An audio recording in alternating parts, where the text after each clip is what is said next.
Magpapalit pala tayo ng coolant mga paps. Kung mapapansin ninyo, sabi ko talaga is magpapalit, hindi lang tayo magdadagdag. Nagdagdag na ako nung nakaraan, pero naisipan ko ng palitan kasi matagal na to eh. Parang may 2 years na itong coolant na nakalagay dito.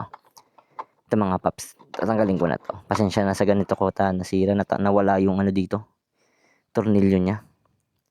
Kaya nilalagay ko lang dyan. Papansinin niyo mga paps, may laman na. Nasalina ko 'to nung nakaraan eh. Pero naisipan ko magpalit kasi matagal naman na. 2 years mahigit o 3 years na siguro yung nagdadagdag lang ako. Parang 2 beses pa lang ako nagdagdag sa ganong katagal. Kaya ngayon, papalitan ko na. Di-drain na natin yan. Pero bago natin ma-drain, kailangan nating tanggalin itong cover, radiator cover. Ang kailangan lang naman natin dito is ito, 8 mga paps ang kailangan natin. 3 lang naman kailangan natin tanggalin dito. 1, 2, at meron pang isa dito, 3. So tanggalin na natin. Yun. Mabilis lang naman. Luwagan lang muna natin. Tapos, ito hindi natin magagamit dito kasi nakasiksik ito eh. Kaya gagamitan natin ng ganito. Ito. Ayun. Dali lang naman magtanggal nitong radiator cover mga paps. Para sa mga nagdi-DIY, kailangan mo lang ng tools. Hindi mo naman kailangan maging magaling para makapag-DIY. Kailangan mo lang tiyaga. Ito mga paps yung sinasabi ko sa inyo, 3 yan. 1, 2, 3. Ngayon, hindi naman na mawawala yan. Lagay na lang natin yan dyan. Ang dumi na lang ng aking radiator. Tagal ko na kasing hindi nabaklas ito. Yan. Punasan na lang muna natin. Ang pag-drain mga paps, ito kung mapapansin ninyo. Kailangan mo lang ng flower wrench kasi ang tawag ko dito eh. Yung ganito ang ginagamit mga paps. Swak na to eh. Check natin. Ayan. Swak naman. So, luluwagan lang natin. Mabilis lang naman luwagan. And then, bago ko tuluyan tanggalin mga paps, buksan muna natin ito. So, ang gagamitin lang natin dito, I think, gis ang gagamitin natin dito mga paps. Ayan. Dali lang naman. Ngayon, pagkabukas mo niyan, ngayon pwede na nating tuluyan tanggalin dito. At para pupusit-sit to malamang sa malamang. Ang ingay ng mga pusa. Ay, ako. Yun o, parang ihi. Ang ganda pa oh. Green na green pa, di ba mga paps? Ayan. Pero, papalitan na natin. Kasi ganun din naman mga paps. Bumili din tayo ng ganito mga paps. And isang taon mo lang din naman, halos isang taon mo lang din pwedeng gamitin ito. May expired din kapag nabuksan na. Kaya palitan mo na lang din. Lahat-lahat, 'di ba? Ayun, meron pang tumutulo konti. Kung mapapansin niyo mga paps, hindi nasabay ito sa may reserve tank niya. Kasi yung laman sa reserve tank mga paps, hinuhugot niya lang 'yan.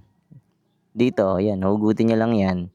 O hinihigop niya lang 'yan kapag umaandar at kapag naubusan na ng laman ito pag bumaba na yung appropriate level, yung dapat na level ng kanyang coolant dito sa radiator, saka lang siya hihigop dito. Pang-alalay niya lang to. Kaya nakalagay lang siya sa reserve tank. So habang pinapatuloy natin, linisan lang muna natin ito mga paps. Kasi ang dumi na oh. Yung iba ginagawa nila, nagpapalit sila ng radiator cap. Para sa akin, hindi man kailangan. For the sake na pupurma yung kanilang mga motor. Pero ang problema, nagkakaproblema sila. Kasi may spring ito eh. Yung tamang pressure. Kaya yung iba bumubulwak. Kaya kung legit naman yung ipapalit mo, original, maganda, pinapurma lang, okay yun. Pero kung takip-takip lang dito kunwari, wag mga paps. Pupunasan din natin ito. Dumi din mga paps oh. Kinagandaan mga paps, kapag kayo magdi-DIY, malilinisan nyo yung ating ginagawa ayon sa gusto nyo. Hindi yun nagmamadali, di ba?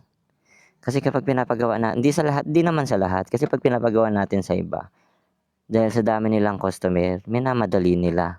Kasi marami silang kailangan tapusin. Ito mga paps, na nalinis na natin. Ayan, okay naman na to. Goods na yung gantong linis.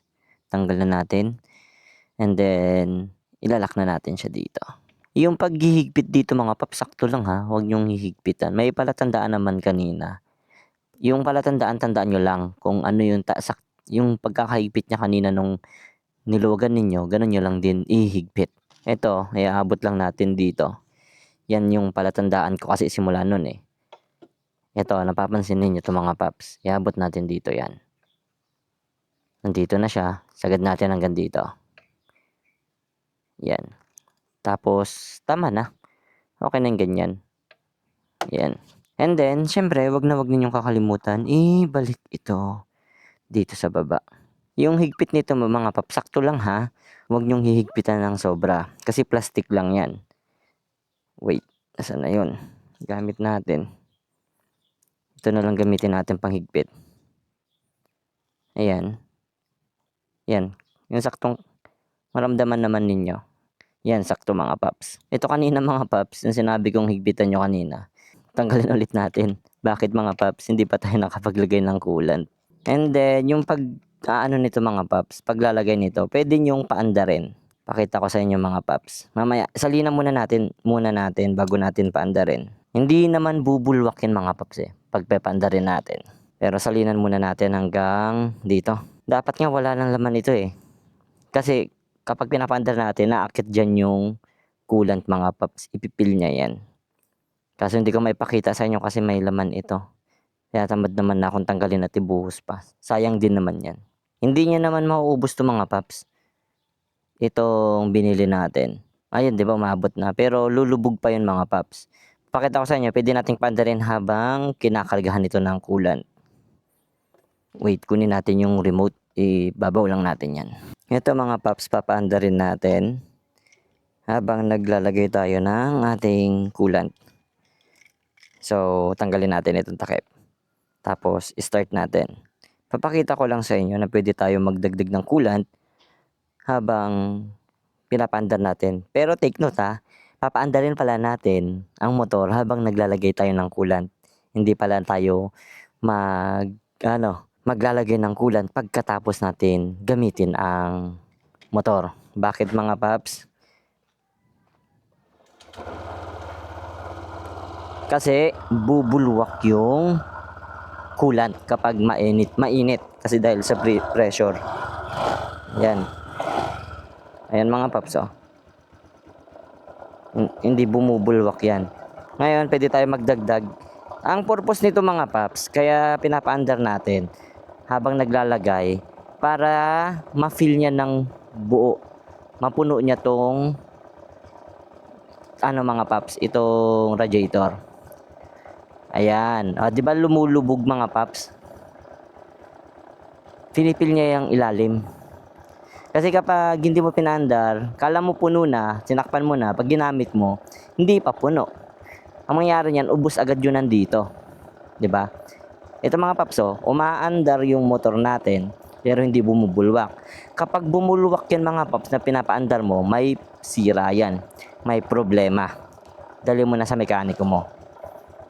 Ayan, salinan ulit natin. Ayun. Bumababa pa mga paps ayun. Bumababa pa rin. Pero I think enough naman na to.